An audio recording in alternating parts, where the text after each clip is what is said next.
ഈശോയിൽ ഏറ്റവും പ്രിയപ്പെട്ടവരെ, ക്രിസ്മസ് ദിനത്തിന്റെ ഒരുക്ക ദിനങ്ങളുടെ 19-ാം ദിവസത്തിലേക്ക് നമ്മൾ പ്രവേശിച്ചിരിക്കുകയാണ്. ഏറ്റവും അടുത്ത ആഴ്ചയിലേക്ക് കർത്താവ് നമ്മുടെ ജീവിതത്തോട് പല വചനങ്ങളിലൂടെ, ജീവിത സാഹചര്യങ്ങളിലൂടെ, അർപ്പിക്കപ്പെടുന്ന വിശുദ്ധ ബലിയിലൂടെയെല്ലാം നമ്മുടെ ജീവിതത്തോട് ഇടപെടുന്നതിനെ ഓർത്ത് നമുക്ക് ദൈവത്തിന് നന്ദി പറയാം. പ്രിയപ്പെട്ട ദൈവമക്കളെ, ഈ ഒരുക്ക ദിനത്തിന്റെ ഈ ദിവസം ഇന്ന് ചിന്തിക്കാനായിട്ട് കർത്താവ് എന്റെ മനസ്സിലേക്ക് തന്ന വചനം ഇതാണ്. ബാലനായ യേശുവിനെ ദേവാലയത്തിൽ കണ്ടെത്തുന്ന ഒരു സമയം. അവിടെ 51-ാമത്തെ വചനം ഇതാണ്. പിന്നെ അവൻ അവരോടൊപ്പം പുറപ്പെട്ട് നസ്രത്തിൽ വന്ന് അവർക്ക് വിധേയനായി ജീവിച്ചു.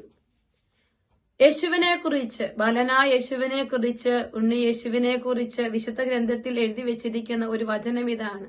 അവൻ അവർക്ക് വിധേയനായി ജീവിച്ചു. പ്രിയപ്പെട്ട ദൈവമക്കളെ, ഈശോയുടെ ജനന തിരുനാളിന് വേണ്ടി ഒരുങ്ങുമ്പോൾ ദൈവഹിതത്തിന് വിധേയപ്പെട്ട ഒരു ഈശോയെയാണ് പുൽത്തൊഴുത്തിൽ നമ്മൾ കാണുക.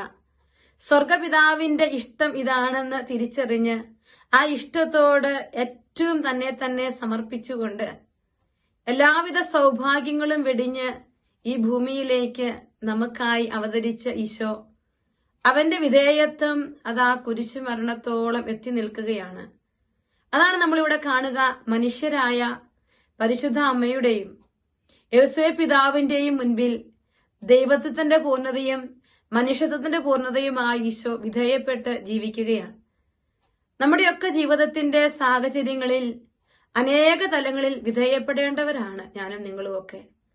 പലരുടെയും മുൻപില് കീഴ്വഴങ്ങി ജീവിക്കേണ്ടവരുമാണ് നമ്മള്. പക്ഷേ നമ്മുടെ ജീവിതത്തിന്റെ സാഹചര്യങ്ങളിലേക്ക് നോക്കുമ്പോൾ നമ്മളീ പ്രവർത്തിക്കുന്ന ഈഗോ പലപ്പോഴും പലതിനോടും കീഴ്വഴങ്ങാൻ, വിധേയപ്പെടാൻ നമ്മളെ സമ്മതിപ്പിക്കുന്നില്ല എന്നുള്ളത് ഒരു സത്യമല്ലേ എന്ന് ചിലപ്പോഴെങ്കിലും ഒക്കെ നമുക്കൊന്ന് ചിന്തിക്കേണ്ടതുണ്ട്. പ്രിയപ്പെട്ടവരെ, പുൽത്തൊഴുത്തിൽ പിറന്ന ഉണ്ണി യേശുവിനോട് നമ്മുടെ ജീവിതത്തെ അനുരൂപപ്പെടുത്തുവാൻ നമ്മൾ ആഗ്രഹിക്കുമ്പോൾ ഈ കീഴ്വഴക്കം, ഞാൻ എപ്പോഴും ചിന്തിക്കും, സന്യാസ ജീവിതത്തെക്കുറിച്ച് എല്ലാവിധ വിശുദ്ധരും പറഞ്ഞു വെച്ചിരിക്കുക. കീഴ്വഴക്കമാണ് സന്യാസ ജീവിതത്തിന്റെ ഏറ്റവും പ്രധാനപ്പെട്ട അടിസ്ഥാനമെന്ന്. അതുകൊണ്ട് തന്നെ ഞങ്ങളുടെയൊക്കെ വ്രതവത്ത ജീവിതത്തില് വ്രതവാഗ്ദാന സമയത്ത് 3 വ്രതങ്ങളെ കുറിച്ച് പറയുമ്പോൾ അതിൽ ഏറ്റവും ആദ്യം പറയുക അനുസരണം എന്നുള്ളതാണ്.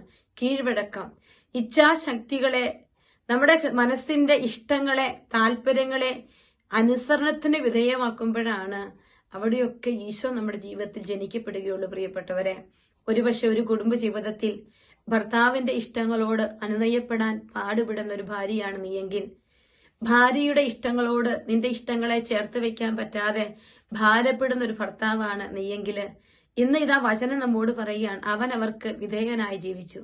നമുക്ക് നമ്മുടെ ജീവിതത്തിൽ അനേക സാഹചര്യങ്ങളുണ്ട് കീഴ്വഴങ്ങാൻ, വിധേയപ്പെടാൻ, നമ്മുടെ ജീവിതത്തെ ഒന്ന് താഴ്ത്തി വെക്കാൻ ഒക്കെ കർത്താവ് തരുന്ന അവസരം.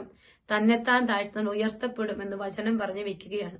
പലപ്പോഴും എവിടെയും ഉയർത്തപ്പെടാൻ, ഉയർന്നു നിൽക്കാൻ ആഗ്രഹിക്കുന്ന നമ്മുടെ മനസ്സിന്റെ കൊതികളെ ഈശോയുടെ പരിശുദ്ധമായ സ്നേഹത്തോടും അവന്റെ പുൽക്കൂട്ടിലെ എളിമപ്പെടലോടും ചേർത്ത് വെച്ചുകൊണ്ട് നമുക്കിന്ന് പ്രാർത്ഥിക്കാം. ഈശോയെ, ഒത്തിരി വിധേയപ്പെട്ട് ജീവിക്കാനുള്ള വലിയൊരു കൃപ നീ എനിക്ക് തരണമേ എന്ന് നമുക്ക് ഈശോയോട് പ്രാർത്ഥിക്കാം.